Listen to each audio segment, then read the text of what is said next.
Di masa sekarang ini, sepertinya banyak orang yang butuh tablet untuk berbagai keperluan. Memang sekarang ini pilihan untuk tablet itu nggak sebanyak HP. Brand besar yang masih main di pasar tablet Android paling cuma Huawei dan Samsung. Nah, di harga kurang lebih 2 juta, Huawei punya MatePad T10, sedangkan Samsung ada Galaxy Tab E8. Kenapa kita compare yang di harga segini?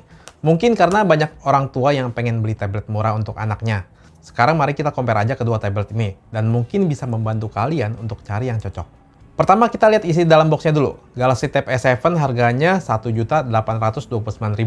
Kalau merujuk harga official store di JDID ya. Isi dalam box selain tabletnya ada kabel micro USB, ada box tipis isi SIM ejector, dan buku panduan. Terakhir ada charger 7,8 watt. Untuk Huawei MatePad T10, harganya Rp1.899.000 pas lagi promo di JDID. Isi dalam box selain tabletnya ada charger 5 watt, ada box yang isinya SIM ejector, buku panduan dan kartu garansi, terus ada kabel yang sudah USB Type-C. Sekarang kita bahas tabletnya. Yang pasti ukurannya berbeda. Tab E berukuran 8 inci, sedangkan MatePad T10 berukuran 9,7 inci. Ini balik lagi ke preferensi kalian. Lagi butuh tablet dengan ukuran apa? Buat kualitas layar, resolusinya sama, 1280x800. Tapi karena ukuran layarnya berbeda, jadinya pixel di Tab E lebih rapat sedikit. Tapi kalau dilihat di mata saya sih, nggak kelihatan bedanya. Untuk kualitas panel, Tab E ini ditulisnya TFT. Tapi saya kurang tahu pakai PLS atau TN panel. Kualitasnya nggak jelek sih, masih lumayan lah. Paling viewing angle aja agak kurang dikit doang. Kalau MatePad T10, panelnya pakai IPS. Jadi viewing angle lebih lebar. Secara keseluruhan sih menurut saya kualitas layar lebih bagus MatePad, walau bedanya nggak jauh banget. Nah, untuk bezelnya nih, kedua tablet ini sih termasuk tebal bezelnya. Wajar sih karena ini tablet entry level. Tapi kalau Tab E memang di kiri kanan lebih tipis. Kalau MatePad, semua sisi simetris. Keuntungannya kalau Tab E, buat posisi portrait bisa pegang satu tangan kayak begini. Ya, kalau MatePad kan agak gak nyaman karena ukurannya besar. Jadi bezelnya ditebelin buat bisa pegang lebih nyaman. Untuk bodi belakang, bahannya mirip di antara kedua tablet ini. Plastik tapi dibikin seperti aluminium. Saya kaget sih, keduanya nggak terasa murahan. Untuk ketebalan, MatePad sedikit lebih tipis dibandingkan dengan Tab E. Untuk speaker, Tab E sebetulnya ada dua, tapi keduanya menghadap di sisi yang sama. Kalau MatePad, speakernya stereo dan letaknya di dua sisi yang berbeda. Jadi, pengalaman stereo di MatePad lebih terasa. Sekarang saya bahas hardware-nya dulu. RAM kedua tablet ini sama-sama 2 GB. Tapi kalau Samsung ini pakai LPDDR3, kalau MatePad LPDDR4. Internal storage juga sama, yaitu 32 GB. Keduanya bisa diekspansi ya menggunakan microSD. Tapi Tab E ini mendukung jaringan 4G, sedangkan MatePad Wi-Fi only. Ini lagi-lagi tergantung kebutuhan kalian aja. Kalau untuk chipsetnya, cukup berbeda jauh. Tab E memakai Snapdragon 429, sedangkan MatePad memakai Kirin 710A. Kalau lihat spek di atas kertas, Kirin 710A ini lebih powerful cukup jauh, karena dia octa-core dan ada 4 core CPU powerful. Kurang lebih mirip Snapdragon 662 lah. Kalau Snapdragon 429, cuma quad-core. Kalau buat gaming, jelas lebih baik MatePad. Sebetulnya keduanya lebih cocok buat main game yang ringan. Tapi kalau dipakai buat main game berat, MatePad masih lebih sanggup dibanding Tab E. Kalau untuk penggunaan dasar yang enteng-enteng seperti sosial media, baca berita, browsing, performa MatePad memang lebih gegas. Walau Galaxy Tab tergolong masih oke banget. Tapi kalau untuk penggunaan yang lebih berat, misalnya buat ngedit video, jelas lebih unggul di MatePad. Di MatePad selain bisa split screen, dia ada fitur yang namanya App Multiplier. Jadi ini kayak split screen, tapi bisa menjalankan apps yang sama. Terus fungsi antara layar kiri dan kanan bisa berbeda. Contohnya, kalau kita buka e-commerce, kita klik salah satu produk, nanti layar sebelah kanan akan masuk ke detail produk. Sedangkan kita masih bisa browse barang lain di sebelah kiri layar.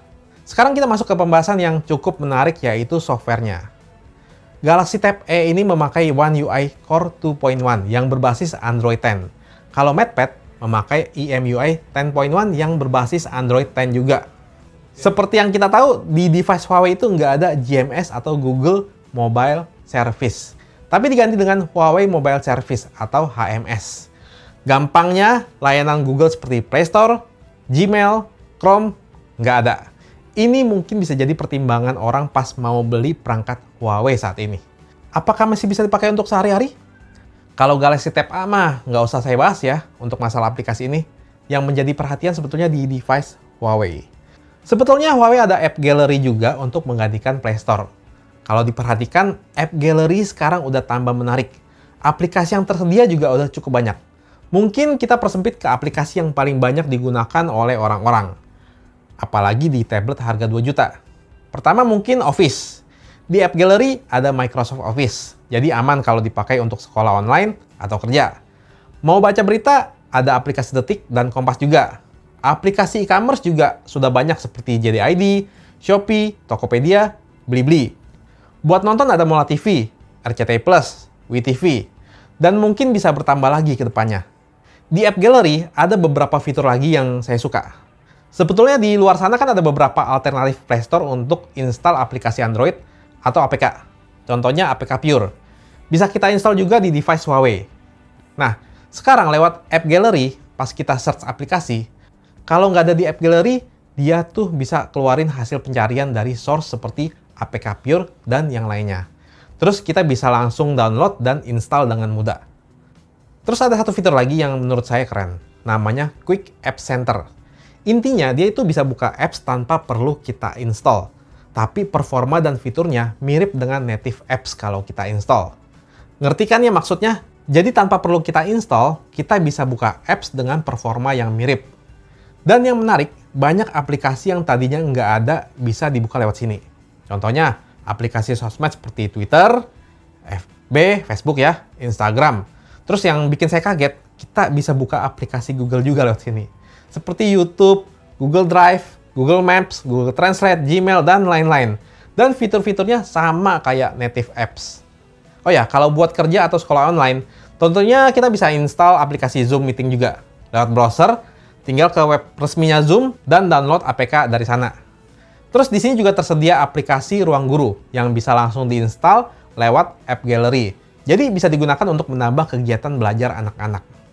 Kalau kalian berencana pakai kedua tablet ini untuk share dengan anak kalian, keduanya punya fitur yang kids friendly. Di Galaxy Tab namanya Samsung Kids. Kalau di MatePad T10 namanya Kids Corner. Interface-nya jadi berubah dan terlihat kalau didesain untuk anak-anak. Di sini kita bisa mengatur aplikasi apa saja yang boleh ditampilkan. Kita juga bisa mengatur waktu berapa lama anak kita bisa bermain dengan tablet. Terus MatePad ada fitur Eye Protection Mode, seperti Blue Light Filter. Terus ada Posture Alerts. Jadi kan anak kecil sering pegang tablet di posisi yang aneh seperti sambil baringan begini. Dan itu nggak bagus kan untuk mata. Nah, kalau di posisi kayak gitu, MatePad bisa deteksi dan kasih warning. Nggak hanya lewat audio, tapi lewat visual juga warningnya ya. Jadi di posisi itu nggak bisa nikmatin konten yang lagi dilihat. Ada juga Bumpy Road Alerts yang kasih peringatan pas jalanan lagi nggak mulus.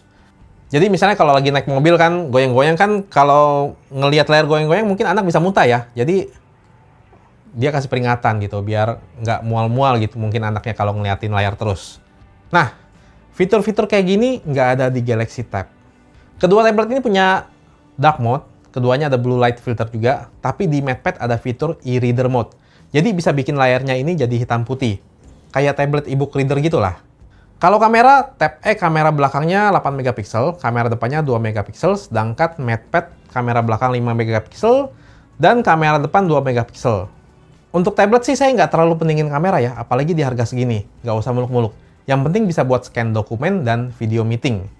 Nah, untuk ini ya, yang MatePad ini desain kamera depannya unik ya. Dia posisinya pas landscape ada di tengah sini. Nggak kayak di Tab E yang di atas ini ya. Jadi ini memang sepertinya didesain untuk sekolah online atau video meeting. Terus untuk baterai, keduanya punya kapasitas yang sama, yaitu 5100 mAh. Oke, itu dia perbandingan antara kedua tablet terjangkau ini. Di harga segini, kalau kalian pengen punya tablet yang ukurannya compact banget, harus ada GMS, ada slot SIM card dengan performa yang not bad, bisa pilih Galaxy Tab R8. Tapi kalau kalian butuh layar yang lebih besar, biar lebih puas buat multimedia, terus performa dan chipset yang lebih kencang biar lebih enak buat multitasking dan jalanin aplikasi, Huawei MatePad T10 nggak akan mengecewakan di harganya. Dan walau nggak ada GMS, tapi ternyata sekarang udah bisa buka aplikasi Google dengan sangat mudah. Ya udah, kalian tinggal pilih aja mana yang lebih cocok buat kalian. Semoga video ini bermanfaat dan sampai jumpa lagi di video berikutnya.